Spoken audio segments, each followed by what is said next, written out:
What's up, everybody? And today we're checking out the deadliest weapons on US Navy ships right now. This is by Wild Iron. I think this is the second video that I've watched of theirs so far, and they've got some really good information. So if you haven't already, link down below. Go over to their channel, give it a like, subscribe, all that good stuff. Really important that you do this. Before we get started, though, check out Chug. If you want to support a local business here in the UK, a small business, these are absolutely fantastic. If you want to look like an absolute legend while drinking whatever drink you want to drink, because it can hold whatever you want in it, and it can be personalized. Got my initials on right there. Check out the link down below, 10% off. Also, check out Morale, my new business. We're going to have a big update coming up this week. I'm very excited about it. End of this week, something really special is happening. I'm probably going to have the final drink done. Didn't think I'd say that out loud for a long time, and I'm very excited about it. But for now, let's shut up. Let's learn about the most powerful weapons on the US Navy ships right now. The US Navy today is the strongest navy in the world. This is partly due to the fact that other nations simply can't afford the colossal military spending required to field a navy that can compare. That's pretty much what it is, isn't it? It's all about the money. The US just puts a ton of money into their military, and that's why they're able to do this. I also saw a comment on one of my videos from last week, because we did a lot of videos about the Navy last week, and someone said that the biggest air force in the world is the US Air Force, and the second biggest air force in the world is the US Navy. Which is absolutely mental, isn't it? As a result, in addition to its record number of aircraft carriers, the US Navy features equipment that one could only find in science fiction movies. True. Let's take a closer look at what kind of armament the US installs on its ships. In this video, you'll learn what kind of missiles US ships are armed with. We'll tell you about the most modern forms of long-range weapons, such as universal ship installations. So we've seen a couple weapons here and there. We've watched a couple videos on certain things, but this is going to be interesting because this is like an overarching video about the weapons. Innovative railguns and powerful lasers. Weapons that may soon change the face of warfare dramatically. Crazy, at the very top of our list is the 76.2mm OTO Nalara 76 naval gun, originally from Italy. I was going to say, this is from 1975. I was going to say, I'm pretty sure this is a relatively old weapon, this one. I mean, don't get me wrong, it's still massively effective, but it is definitely an older one. It was adopted by the US Navy back in 1975 and is still in active use on various ships, such as frigates, corvettes, patrol boats, destroyers, and squadrons. The system is extremely compact, allowing it to be deployed on even the smallest warships.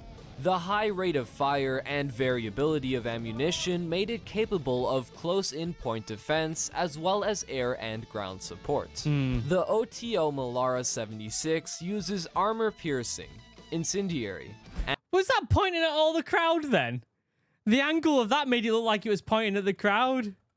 Look at that! Imagine being sat right here. It probably wasn't pointing at the crowd. I think it's just the angle that we're looking at it, but still. and fragmentation projectiles. If necessary, a guided projectile capable of destroying maneuverable anti-ship missiles can be engaged.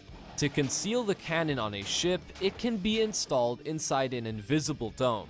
That way, the enemy won't even be able to tell where the shell came from. It's crazy, the Mark that, isn't it? 38 is based on the M242 Bushmaster, a 25mm automatic gun.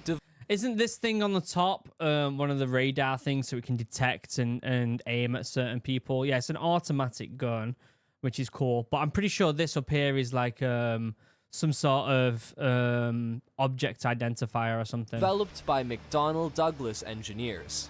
It wasn't by chance that the engineers chose the M242. It was chosen for its design, which allows the chain gun to fire almost non-stop, varying its rate of fire from single shots to its maximum safe rate of fire, depending solely on how quick pressure drops in the barrel after firing, along with the mechanical endurance of the unit. It's crazy, in addition, the short barrel makes installation of the armament inside the turret much easier. The gun is used by the US Navy on warships for defense against light surface targets as well as coastal targets. In extreme cases, it can also be used for assault. The gun has undergone a number of upgrades, resulting in an increased rate of fire, which allows for more effective use in combat. The Phalanx CIWS, also known as the Phalanx, is a ship-based anti- That's the thing I was thinking of that looks like a minion's head. Imagine if they painted it yellow. Made it look like a minion. Because these things are scary. aircraft artillery system that entered service with the US Navy slightly before the Mark 38 in The fact that he just like takes a quick look. Oh my god, it's so scary. 1980. The system is used by the Navy primarily to counter anti-ship missiles with supersonic and subsonic flight speeds. The Phalanx CIWS consists of the M61A1 six-barreled automatic gun, 2 radar stations, an electronic turret, control panels, barbettes, and, of course, the mount on which this is all set. The Phalanx CIWS Look at the friggin' flag painted on it. Oh, it looks like they've tried to make the flag on here. is mainly installed on Oh my US God. Navy warships. Thing's But there is brutal. also a ground version, the Phalanx LPWS, which is being tested as part of the CRAM air defense system. It protects against missile, mortar, and artillery fire. Is that what Israel's using at the moment? It wouldn't surprise me as some sort of anti-air defense with their Iron Dome thing. I'm pretty sure they're using them. From defensive weapons, we move on to more futuristic weapons, which you've probably already seen more than once, be it in games or movies. We're talking about the railgun, of course. The railgun's ineffective. Well, it's not ineffective. It's not used, isn't it? Because it just takes up too much power. An impulse accelerator, which uses an electromagnetic force, also known as the Lorentz force, to accelerate its projectiles to insane speeds. Yeah. The railgun's original range of fire was 112 miles as early as 2015. And in the future, military engineers intend to increase the figure even further, bringing it to 250 miles. Jesus. As part of tests in 2008, scientists were able to fire a 6.61-pound projectile at 1.56 miles per second. In terms of Oh my god! That's mental, isn't it? The thing is, with something like that, if it was on a ship, right, which I don't think they've got any on a ship right now, and if they do, that's pretty nuts. It would have to be on one of the big ones that's got like a nuclear power to it or something, because it takes so much power, doesn't it? If you were like ship v ship, right, and that thing could, let's just say out conservatively that it could show 150 miles, this railgun, right? Because obviously they're trying to go for what, 250 miles they're trying to do with it? Like, there's no way of defending that. Like, with missiles, you've got certain things you can do to defend it, but if that thing aimed for, like, the bridge of a ship or even the bottom of a ship to sink it, like, you're not going to stop it. It's just a brick of metal just flying at you at, what is it, 1.6 miles per second? Oh, my God. How many miles an hour is that? 1 second. Let me just do some quick math. All right, let me do some quick math. What, 1.6 miles per second? All right, so that's 96 miles per minute. That's 5,760 miles per hour. Think about that. 5,000, I'm going to say it again. 5,760 miles per hour. Now, you know, we're all adults here. We know that it wouldn't keep up that long for an hour and blah, blah, blah. But there's a certain point where it goes that fast. 1.6 miles per second is mental. Like, that is absolutely mental. Like, I didn't think anything would be able to go that fast. But here we are, right? That's crazy.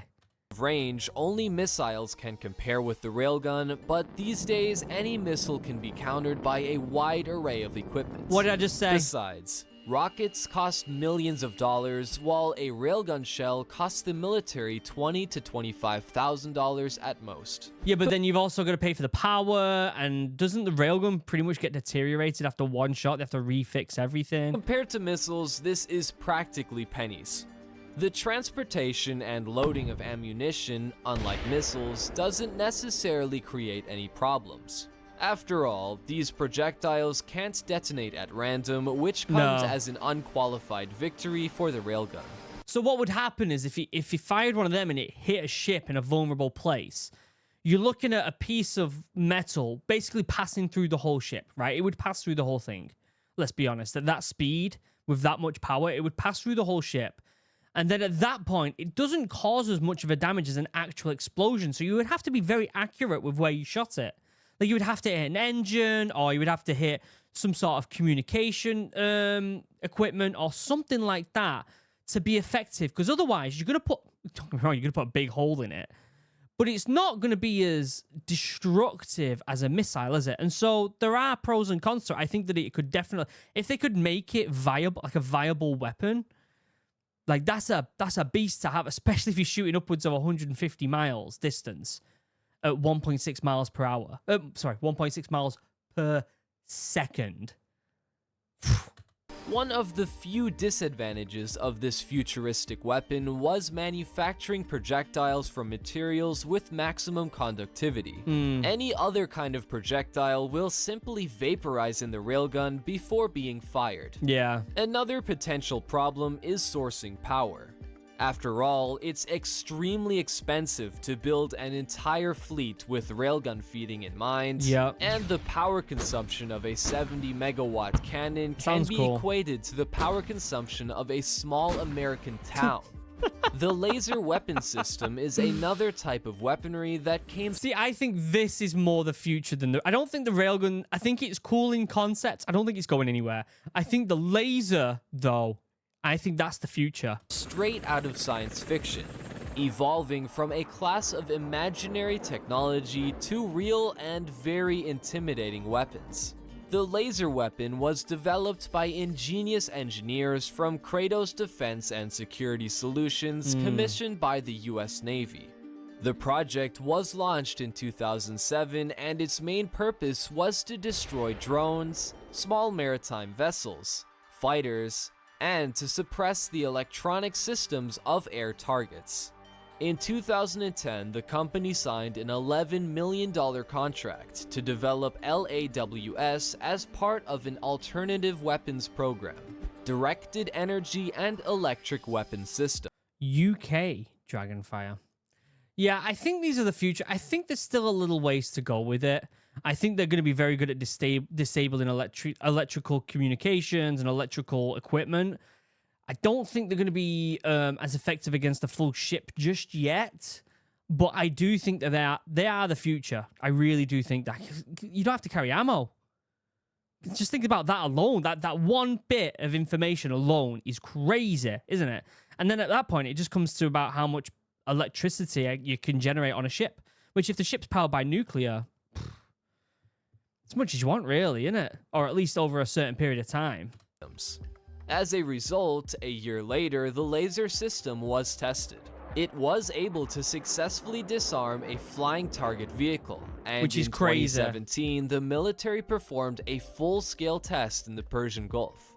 In 2014, the USS Ponce, patrolling the Persian Gulf, was equipped with a 30-kilowatt laser system. The purpose of this was to check its operability and effectiveness in the field. The main advantage, as in the case of the railgun, is the low cost of ammunition. Wow. Less than $1. That said, there are several levels of firing energy, both for disabling electronics and physically damaging equipment. The Mark 45... Yeah, I think that's definitely the future that's going to happen. It's almost as if like stuff like the railgun, which is really cool. It's like when they went from CD players to MP3 players. There was a few things in between that were really cool. Mini disc player, do you remember them? There was a few things in between that were really cool and seemed like a really good idea. And to some extent they are. It's just that there's a leap there that is just completely taking over everything else. And I think the laser's that. And I'd love to know what people think in the comments. Is a versatile remote control torpedo designed to hit targets at long range. The main targets of this type of torpedo are fast submarines and surface objects. The projectile is equipped with an active and passive guidance system. And this just remind me of this one as well, because these can obviously be countered. A laser can't be countered, can it? Or at least I don't think it can be. So there's another pro to having a laser instead of something else. And, and the speed of it's instant. To engage targets quickly. But the cherry on top is the multiple attack system used by the torpedo. If it suddenly loses its target, the Mark 45 will rescan the area, find its target, and attack it again. Until 2008, 7 modifications of this weapon were created. The very first version cost only $894,000. Only. Jesus Christ. But each latest 7 Seabass projectile cost $3.8 million. The UGM-133A Trident II is a 4th generation 3-stage American ballistic missile, and is the only representative of submarine-launched ballistic missiles in service with the U.S. Navy's SS. Look at the size of that thing. Even if that thing landed on you without all the explosives in it, it would hurt. SBNs. These missiles can be found on board USS Ohio-class submarines, which can carry up to 24 Trident IIs simultaneously. These missiles currently make up for about 52% of the US strategic nuclear forces. The Trident II is capable of covering over 7,000 miles, allowing it to reach anywhere in the world. Wow. The high accuracy of the Trident effectively engages even the most hardened targets, like bunkers and intercontinental ballistic missile silos. The projectiles are notable not only for their power, but also for their combat achievements. For example, they currently hold a record for the number of successful launches in a row. And because of their high reliability, the United States plans to use them at least until 2042. Tomahawk Missile Block 5. Yeah, I think they're probably these are the type of things that are just constantly going to be upgraded, aren't they? Like, and it's going to be a long, long time before these type of things are not needed, to be honest. Not as something to threaten people with, but more as a deterrent to stop people from threatening you. Is the latest short-range, multi-purpose, high-precision subsonic cruise torpedo modification. It's quite a name in it. And it's crazy to think that all these are on ships. You know, some subs, but all, like, they're all within the ocean, which means they can go anywhere. Development of the Tomahawks began in 1972 as part of a renewed program for cruise missiles by the U.S. Army, which at the time was heavily impressed with the USSR's success in this field. The development resulted in the first surface flight tests from the USS Merrill in 1980, and by 1982, the missile was completed. So relatively old then, 1982.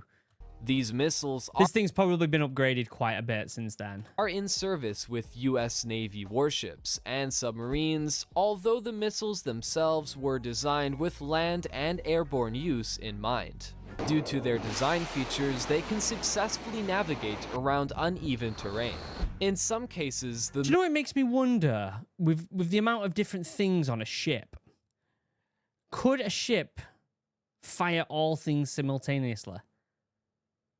I bet it could fire like 75% at the same time. And obviously, with some missile launchers, they have to be shooting one at a time, and I get that. But like, it makes me wonder about like, there's quite a few weapons on on one of the big destroyers and stuff like that. How many weapons could it fire at once? Could it fire all of them at once? Can you imagine the noise in that ship? Missiles can be used as unmanned reconnaissance vehicles equipped with additional hardware and deliver munitions or ammunition to allies in cases where delivery by other methods is impossible due to weather conditions or enemy air defense operations. One such missile costs American taxpayers $1.87 million. Jesus. The SM-2... Can they not just not do one and give me that money instead? Can we just have one less missile? Is one of the newest American anti-aircraft guided missiles. We'll share it here on the channel. Just speak to the US military. Don't do one missile. Just save one missile. Save the money. And we'll share it here on the channel. The, what was it, $1.8 million? In the Raytheon Standard family. Combat ships are equipped with such missiles, and today they can be seen not only in the US Navy, but also among many US allies around the world. Yeah, you have to remember a lot of the allies of the US, so like here in the UK, most European countries and stuff like that, Australia, they're probably going to have a lot of these weapons as well, let's be honest. One of the main differences of the second version was the new combined guidance system. It eliminated the need for the Army to have a radar beam accompany the projectile to constantly illuminate the target throughout the missile's flight. It now tracks the target with radio corrections transmitted to the missile after the radar detects the target. The illumination itself is switched on for just a few seconds for more accurate targeting, due to which the firepower and interference immunity have been significantly improved. Missiles designed to work with the Aegis fire control system have been recently modified with a two-way communication channel between missile and delivery vehicle. Thanks to this, the military was able to control the flight of the SM-2 during its march, optimizing its trajectory and leaving its target with no chance to evade the projectile. A single SM-2 launch costs the US Navy about $409,000. Isn't it crazy how expensive these missiles are? Like, it's crazy the amount of money that's got into them. Like, surely the parts alone don't cost that much. But surely the parts for one of these missiles is less than 10 grand maximum. And so the companies making them just upprice them. I get it. There's people who make them and the amount of, you know, research that goes into them and all this other stuff. There's a lot of stuff that goes there. I don't know whether it would be $409,000 worth of stuff. Like, how much of a profit are these companies making on these? It's got to be like 50%, right? SM-3. The legacy of the first versions didn't come in vain, as the American company Raytheon followed the previous versions with its next brainchild, the SM-3 surface-to-air guided missile. Like its predecessors, it is mounted on destroyers, cruisers, or assembled as ground installations. This version has its own kinetic warhead and is guided automatically by a high-resolution homing infrared warhead. It can even withstand... What's the guess on the prices of this? It's going to be upwards of 5 million, right? ...dangerous weapons, such as ballistic missiles and interballistic missile warheads. For example, in 2001 to 2002, the missile was able to successfully intercept a simulated ballistic missile warhead at an altitude of 155 miles. Wow. And in 2020, the experiment was repeated by launching the SM-3 Block 2A, which destroyed a test target near the Hawaiian Islands. Another aspect of missile technology that has undoubtedly evolved alongside the missiles is the price. One SM-3 cost the United States a pretty penny, specifically $10 million. Oh my god, $10 million. That's where all my tax is going. Wow. To launch the SM-3 Block 2B. And the SM-3 Block 2A is even more expensive at $18 million. What do you think about modern weapons? Will railgun lasers be able to... How many people have to pay tax for their whole life? How many people would it be for a whole life's worth of tax to pay for one missile? Surely it's got to be like over 2,000 people, right? To outlast other weapons for the foreseeable future thanks to their performance and more affordable price? What impressed you the most? Be sure to share your thoughts with us in the comments. That's what impressed me the most, the prices. Also, if you enjoyed the video, don't forget to like it, subscribe to the channel, and enable notifications to stay tuned. Great video. Head over to Wild Iron. They've got some really, really good videos, and I'm really enjoying the channel. Give them a subscribe. They definitely are worth it. There's a lot of really good channels out there. Please go over, give it some love. There will be a link down below. Check out Chug if you want to support a UK-based business that I genuinely love. You know me, I don't really have sponsors on this channel. I really don't. But these things are just sick. Like, they're so cool. This hasn't got any liquid in it, so I can show you the inside. It's like a full metal tanker. You can see the bottom there. It says chug. It might be kind of hard to see. You're not going to be able to see it, are you? It's really cool with its rope handle. Go and check them out. Link down below. 10% off. Also, check out Morale because I've got some good news coming up soon. Great video. Let me know what you think in the comment section down below. And until next time, I'll see you in the next video. I love you all. Have a wonderful day. Goodbye.